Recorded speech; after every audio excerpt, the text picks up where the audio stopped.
नमस्कार मित्र आणि मैत्रिणींनो. तर आज आपण एका नवीन कथेला सुरुवात करीत आहोत. तर तुम्ही आमच्या चॅनलवर नवीन असाल तर चॅनलला सबस्क्राईब करा आणि बेल आयकॉन प्रेस करा.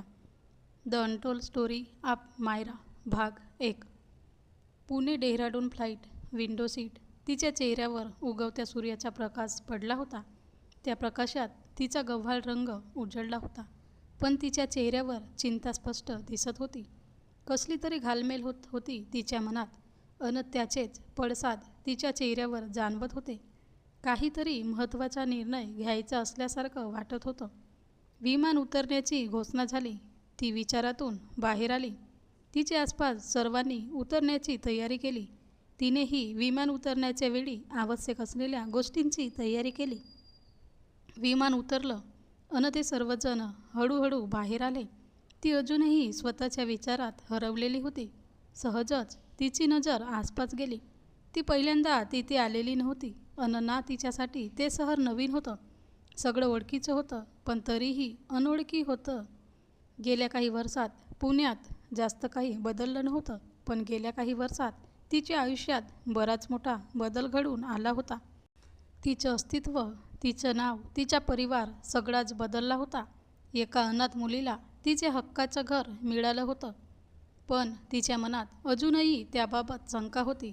खरंच हा आपला परिवार आहे? काही वर्षांपूर्वी असंच तिला एक परिवार मिळाला होता, पण काही काळानंतर तिला समजलेलं तो तिचा परिवार नव्हताच कधी. त्या परिवाराने तिला दत्तक घेतलं होतं. तेव्हापासून सुरू झालं तिच्या स्वतःच्या, तिच्या अस्तित्वाचा शोध. 3 वर्षापूर्वी तो शोधही संपला. तिला तिचा परिवार मिळाला, पण एकदा धोका मिळाला असल्याने तिने ह्यावेळी त्या परिवाराला स्वीकारायला वेळ मागितला. 3 वर्षाचा वेळ. आज तिचं 3 वर्ष पूर्ण झाली होती, अन आजच ती त्या परिवारात, त्या घराची मुलगी म्हणून जाणार होती. विचार करता करता ती बाहेर आली होती. बाहेर तिला घ्यायला आलेले माधव काका तिची वाट पाहत होते. माधव काका तिच्या वडिलांचे ड्रायव्हर. खरं तर तिच्या वडिलांनाच तिला घ्यायला यायचं होतं, पण तिला एकटीला यायचं होतं, म्हणून त्यांनी तिच्यासाठी गाडी अन ड्रायव्हर काकांना पाठवलं होतं. तिने गाडीमध्ये सामान ठेवलं अन नंतर आत बसली. गाडीत बसल्यावर तिने गाडी आधी पर्वतीवर घ्यायला सांगितली अन मग घरी. त्यानंतर तिने फोन काढला अन ऑन केला. ऑन केल्या केल्या तिला कॉल आला. तो कॉल पाहून तिचा चेहरा थोडा खुलला. तिने फोन उचलला. हॅलो, ती म्हणाली. हॅलो मायरा बेटा, माधव आला ना वेळेवर? तुला वाट पाहायला नाही लागली ना? काही त्रास तर झाला नाही ना? समोरून काहीसा नर्वस आवाज आला. नाही पप्पा, काही त्रास झाला नाही. अन माधव काका पण वेळेवर आलेले. रिलॅक्स, मायरा म्हणाली. ओ ठीक आहे मग, सावकाचे ठेवू? तिचे पप्पा म्हणाले. हो पप्पा, ती म्हणाली. तो फोन ठेवला अन तिने समोर पाहिलं. माधव काका हसत होते. काय झालं काका? मायरा म्हणाली. बेटा, सकाळपासून असंच आहे. फक्त सरच नाही तर घरात आज असंच वातावरण आहे, माधव काका म्हणाले. अच्छा, ती थोडं आकवटपणे हसत म्हणाली. बेटा, नॉर्मल तर आहे. इतक्या वर्षांनी त्यांची मुलगी घरी येत आहे. लहान असताना पाहिलेलं, त्यानंतर तो अपघात. सगळंच विस्कळीत झालं होतं. तुम्ही ह्या जगात नाही, हाच मोठा धक्का होता. तुमच्या जाण्याने सगळंच बदललं होतं. अन 3 वर्षापूर्वी तुम्ही जिवंत आहात हे ऐकून ते आनंदाने वेडे झाले होते, पण तरीही संयम राखत त्यांनी तुम्हाला तुमचे 3 वर्ष दिले. माधव काका. खरंय काका. एवढं बोलून तिने नजर फिरवली. तिच्या डोळ्यात पाणी आलं होतं.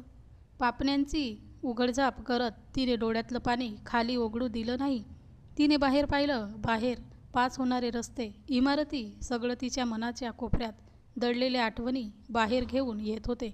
ह्याच रस्त्यांवर तिच्या 2 जिवलग मित्रांसोबत केलेली धमाल, कॉलेजची मस्ती, सुट्टीच्या दिवशी पुण्याच्या आसपास केलेली भटकंती, सगळं एक एक करून आठवत होतं. सगळं आयुष्य कसं सोपं होतं, साधं सरळ होतं. एका सामान्य कुटुंबातली सामान्य मुलगी होती ती. तिच्या आठवणींचा फोनच्या आवाजाने ब्रेक लागला. तिने फोन चेक केला आणि तिच्या चेहऱ्यावर आता काही खरं नाही आहे असे भाव आले. तिने पटकन फोन उचलला. हॅलो, पोचली ना व्यवस्थित?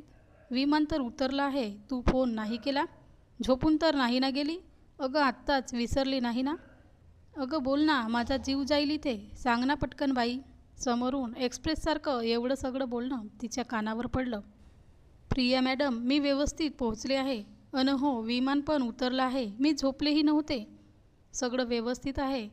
अशी तोफ डागल्यावर समोरच्याने कसं बोलावं? रिलॅक्स, मायरा म्हणाली. बरं बाई, बरं पप्पांचा काही फोन?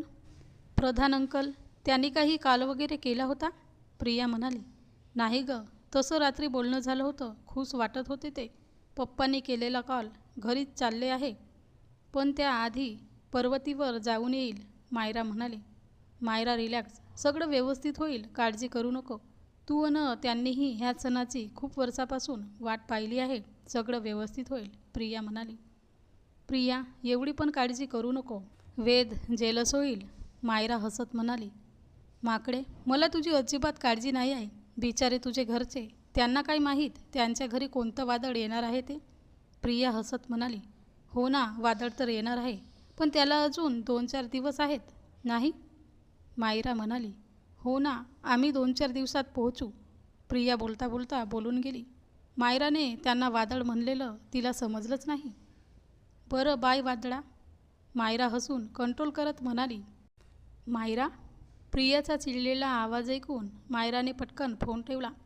तिच्या चेहऱ्यावर एक प्रसन्न हसू आलं होतं. टेन्शन जरा कमी झालं होतं. का नाही होणार, फोन करणारी तिची बेस्ट फ्रेंड होती, प्रिया. तसं तर ते सगळे एकत्रच पुण्यात येणार होते, पण रात्री मायराने अचानक प्लॅन बदलला पहाटेच पुण्यात यायला निघाली. गाडी थांबली. मायराने बाहेर नजर टाकली. ते मंदिराच्या आवारात पोहोचले होते. तिने सँडल गाडीतच ठेवले अनवाणी पायांनी बाहेर आली. जवळच्या स्टॉलवरून पूजेचं साहित्य घेतलं आणि मंदिराच्या दिशेने निघाली. मंदिर टेकडीवर होतं. तब्बल 103 पायऱ्या होत्या.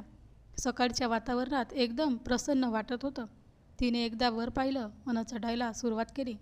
प्रत्येक पायरीसोबत तिला तिचा प्रवास आठवत होता.